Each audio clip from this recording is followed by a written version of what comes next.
Welcome everyone to a new short but sweet episode on Butuing Gaming. I'm Manly Van Lee and I'm going to be talking the Hyperdrive Bundle Account in Star Wars Galaxy of Heroes, and I think I'll be doing at least a weekly update with this account. I might do more if there's more GAC or Territory War or bonus stuff news, but we'll see. I am super sick, quite a bit under the weather, which is why I haven't released anything this week, so I apologize for the delay in content, but I have a lot of fun stuff on the horizon, so pay attention to the channel because some good stuff will be available soon. But let's talk right now about the progress on this account. Of course, we went with the prequel era farming path on my Hyperdrive Bundle video that I outlined. So essentially, my main two teams were going to be Clones and Jedi, and then, of course, I'll be working on Separatists a bit later. And I've done a little bit of that. I've upped a bit on Dooku. Done quite a bit of farming of Newt Gunray. He's ready to be activated. A couple extra shards. He'll be an easy farm. Did the same thing with Ventress, a few others. But primarily, though, team-wise, I've been using a Clone/Jedi team of Rex or a Fives lead, which has been useful. Then we would have Echo. We'll say Fives for last, of course. Arc Trooper. I've been using Ahsoka with this team because she brings quite a bit of healing. And then finally Fives. If he's not in the lead, he goes in the last spot, of course, because of his little glitch, we'll say. Anyway, this has been my primary team. And as you can see, I've gotten Rex and Echo up to gear 11, Arc Trooper to 8, Ahsoka to 11, and then Fives I managed to get up to gear 12. And that is very important because of him spreading his abilities around. It's got some decent mods on there. We're looking at already, even though this is a new account, 114,000 health and protection, which of course gets spread to everyone. So he's in good shape, and he makes this team basically run. All the Omegas I really want are down. Anyway, the team's been doing well enough that in Squad Arena, I've been finishing first every day. And here I fell to fourth. My payout was, what, a couple of hours ago, 5, 6, 7 hours ago. And I'm still sitting just in fourth. I don't really fall too much farther than that, like 10th, 11th, 12th. So it's really easy to get first with this.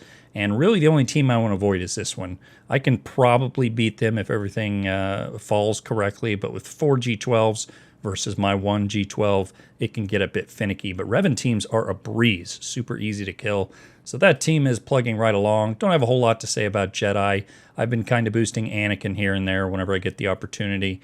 But for the most part, aside from Mace, who's gear 11, simply because it is so easy to get him to G11, and he has, of course, my capital ship.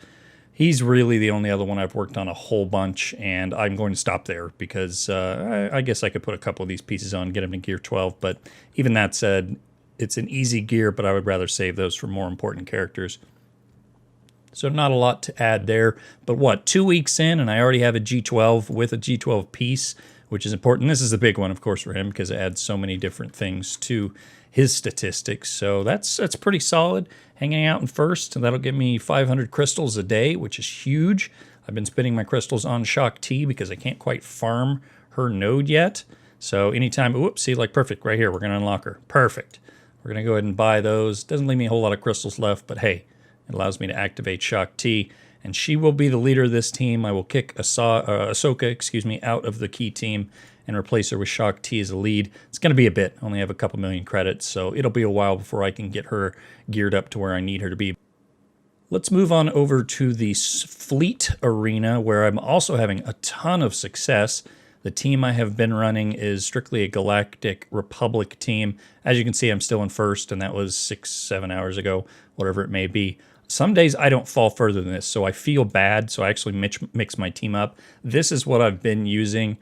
Fives, of course, Ahsoka, and the Y-Wing in the opening salvo. This guy is an absolute monster at the lower levels.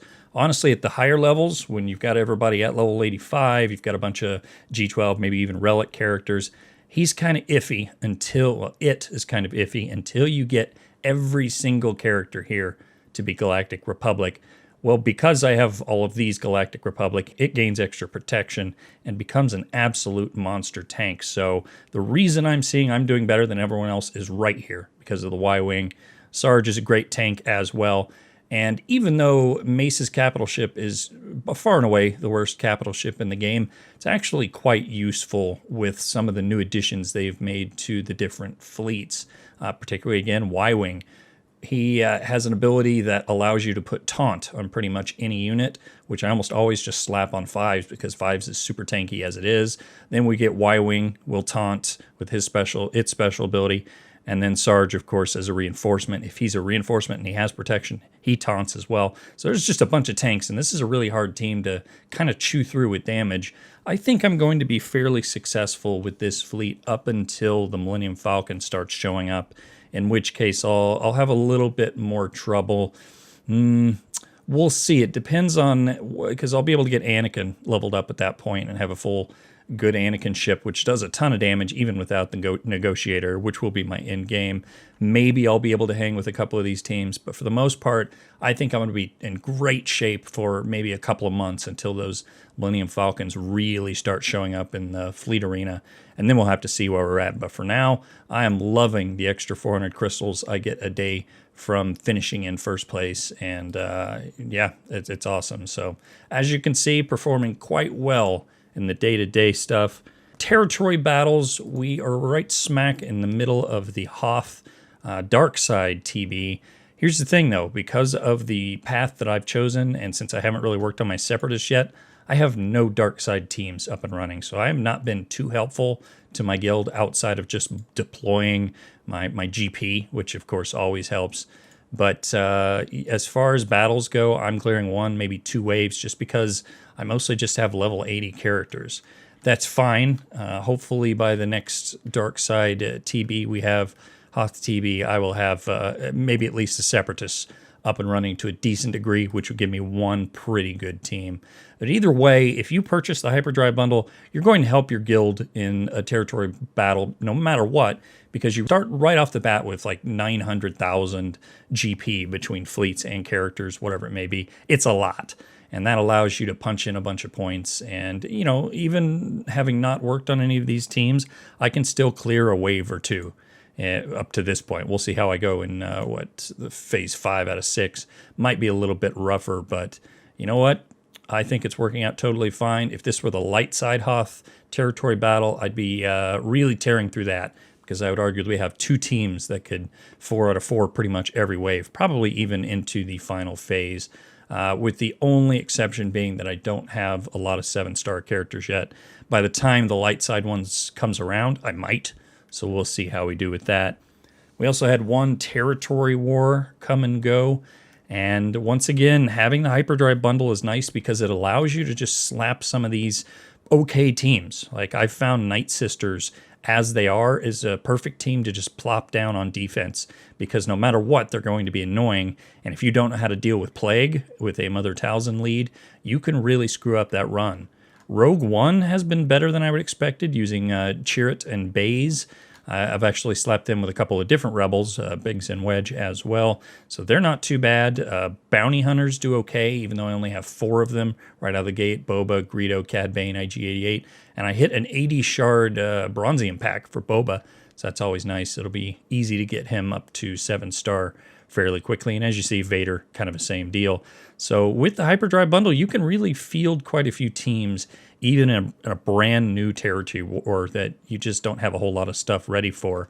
And considering my best team is the Clones, who can punch way above their weight, I had a pretty solid TW. So definitely recommend really just piling into it if you start a new account and have the Hyperdrive Bundle and play in the territory war. Last thing I'll go over today will be Grand Arena Championships. And like I said, I've been a bit under the weather, so I pre-recorded everything. So I've got some setting my lineup and facing my first opponent this week. I had a whole week of doing it previously that I didn't record. So stay tuned for that, and you'll be able to see how I do. For a really quick recap of the very first week of GAC that occurred last week, which I didn't record any footage of, I won the first 2 battles and then lost the third one to someone who is actually in my shard, my arena shard. So I ended up sending them a message, chatting, saying, hey, good luck.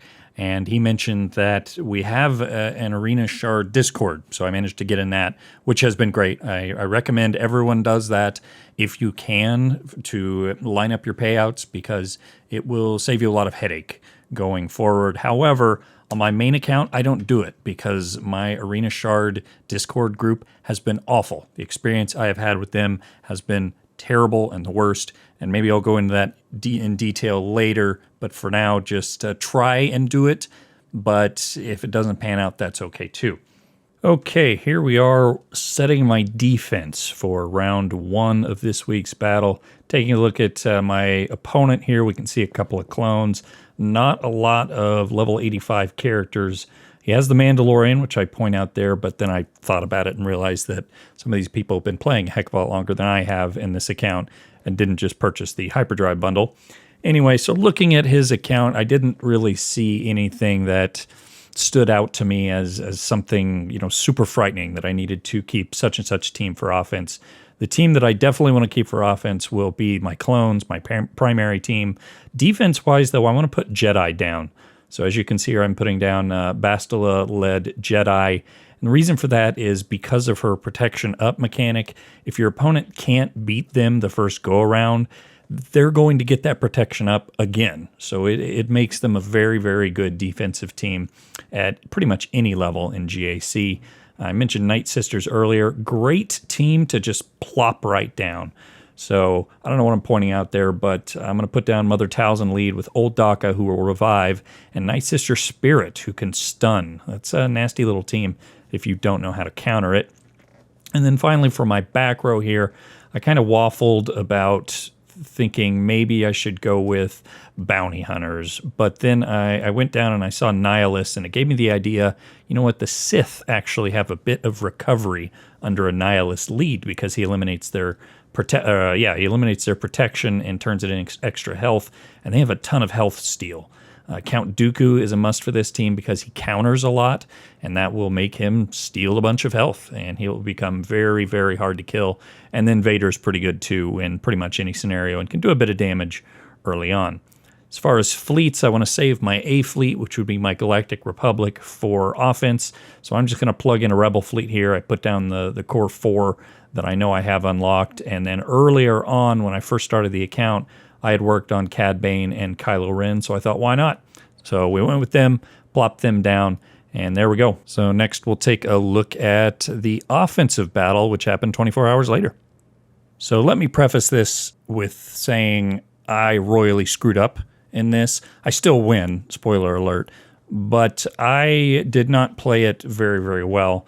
And I'll tell you why. First thing I'm doing here is I'm checking to see if he had attacked, because as you can see, I only had 42 minutes remaining, so didn't have a whole lot of time left. He did not attack. Looking at his team, that's kind of a weird one. A couple of clones with Boba Fett, and then I see Rebel/Jedi here with a Ezra lead, and he doesn't have a lead.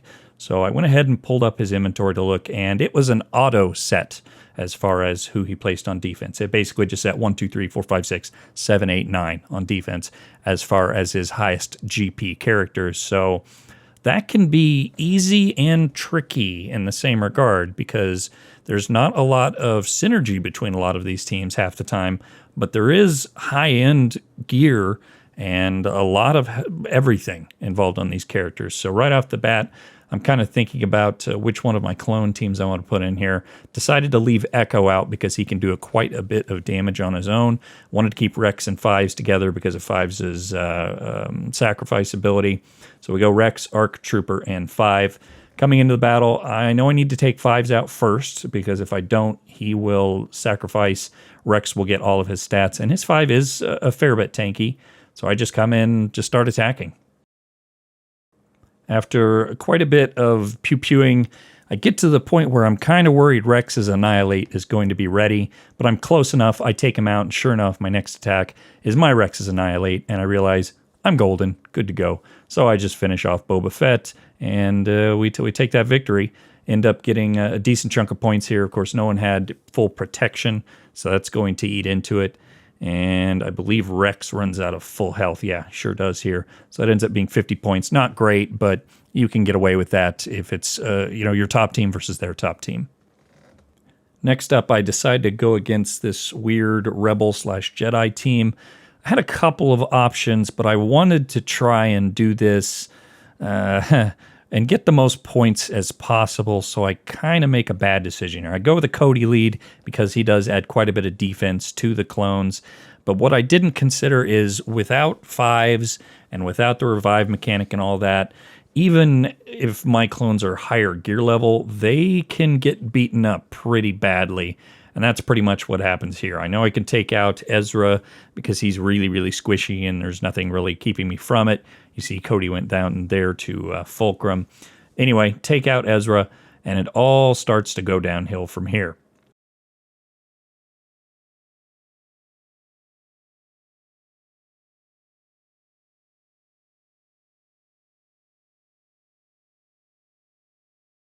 I'll skip ahead a little bit, but I end up losing this fight, bringing in bounty hunters, and immediately losing that fight.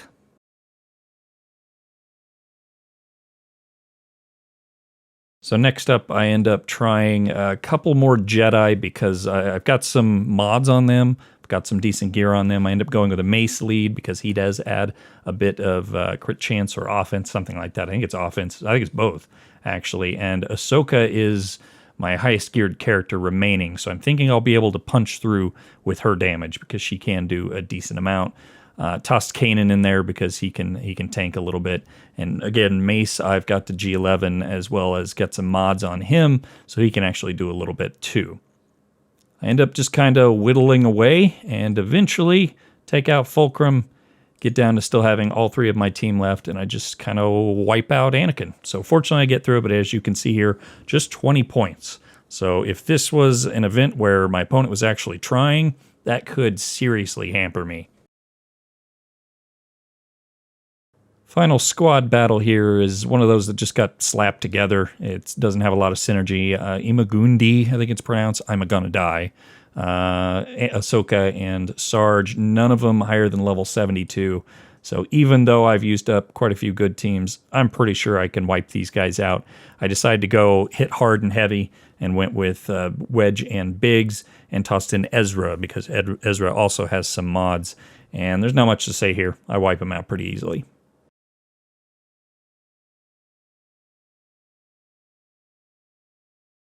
Finally, going into the fleet battle, I have saved my best fleet for offense, which is my Galactic Republic fleet, and looking at his, doesn't seem like he's got a very good fleet going. Pretty sure I'm going to wipe him out easily here, but I go ahead and use the full team because I know I've probably already won at this point, and I might as well be better safe than sorry.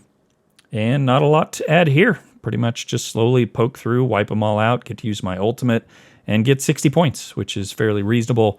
All of my units survived. I didn't lose anyone. All 5 had full health, and then 4 of them had full protection. So not a bad little victory there in the fleet battle. And that's it. I end up full clearing him, which is ultimately what you want to happen. That's the goal. You want to full clear every time if you can, because you'll get the most points for the overall championship, which can award you Kyber rank, as well as a couple of bonus materials. And even though the rewards aren't great, they're still reasonable. So end up taking the victory here. He does not attack, which is not surprising considering it was an auto defense set.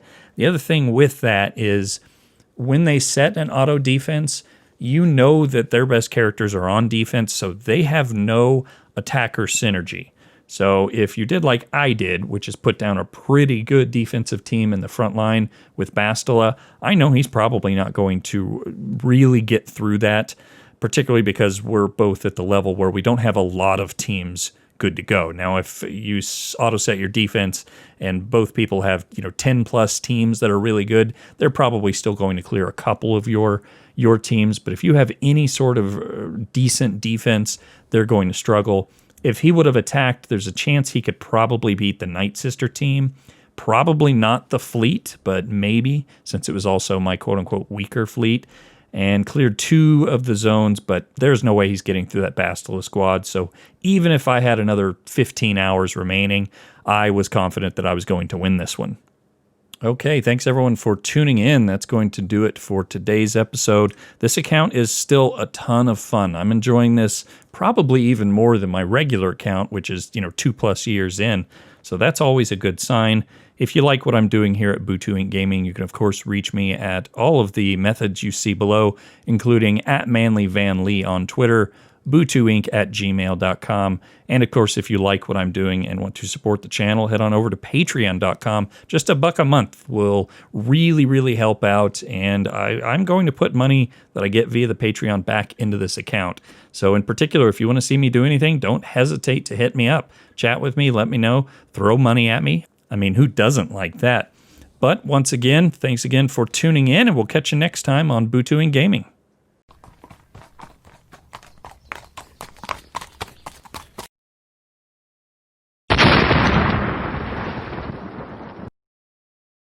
Butu Inc. Gaming. America #1.